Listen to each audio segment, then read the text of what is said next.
Hello, everyone. Welcome back to the brand new series that we're going through. Myself and Dr. Jay Smith. I'm your host, Al Fadi, and we are examining the scientific miracles of the Quran and the claim that the Quran somehow is a book that reveals to us things that modern science have been proven.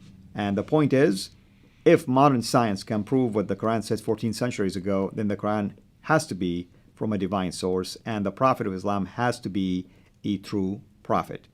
Today's scientific miracle claim has to do with the fact that the sun, when it goes down at the end of the day, basically, it rests on a pool of mud. And you've heard me correctly. It rests on a pool of mud.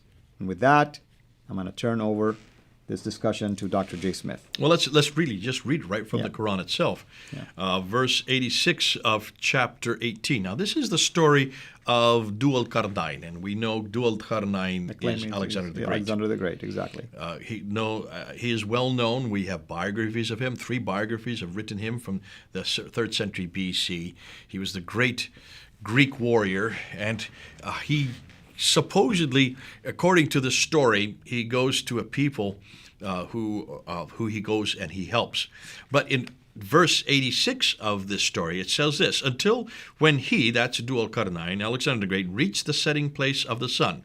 So if the sun goes down, he found it setting in a spring of black, muddy water.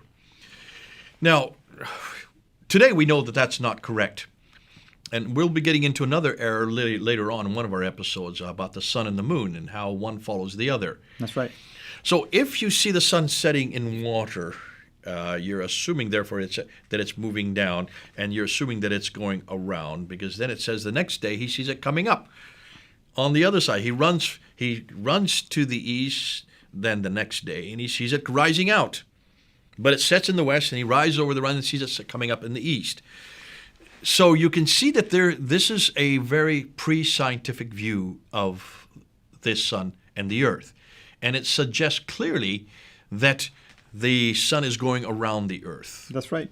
Now, we know it doesn't happen that way. In fact, Copernicus was one of the first to actually make this discovery that actually we go around the sun, just the opposite. Correct. But if you are pre-scientific, you could see you'd come up to this kind of conclusion. And that which almost all of mankind assumed, that we are the center of the universe, suggesting that everything goes around us, makes its way into the Quran. Proving that this is not a proof of the Quran, like Muslims like to claim. It is a glaring error. Understandable, I can understand it, but still an error. That's right. So now back to the pool of murky water. When you study the commentators, they clearly took this literally, and they would say that indeed Muhammad himself said in a number of traditions that that's what happened, that it sits to cool down basically overnight in a pool of mud, spring of muddy water, and that Dhul Qarnayn, because he supposedly expanded his territories all the way to the ends of the earth, technically speaking. Interestingly, there is a hadith that actually goes and says that as it sits there and waits, the sun has to wait until Muhammad asks permission for it to rise again. That's traditions. We have to be careful because we are really confronting the Quran. And nonetheless, even the sun asks for permission too. The sun has to ask permission. And you can see that this is very much a man-centered viewpoint of how this must have happened. This is what going. I don't want to get into the traditions too much because we're trying to unpack this, but that would support what we see here in chapter 18, verse 86. Absolutely. Well, brother, I don't know what else we can add to this. It's a very simple, straightforward one. And our Muslim friends, of course, can go and examine for themselves these sources. And if you truly believe that the sun sits in a pool of mud, then we may want to have to visit, science again and study astronomy and learn what modern science have revealed to us in terms of the how the sun in the universe basically is the center of our particular the universe we're living in and how the planets are the ones that are circulating around it, and the sun really is not sitting in any pool of mud whatsoever. Till we meet again, have a blessed day.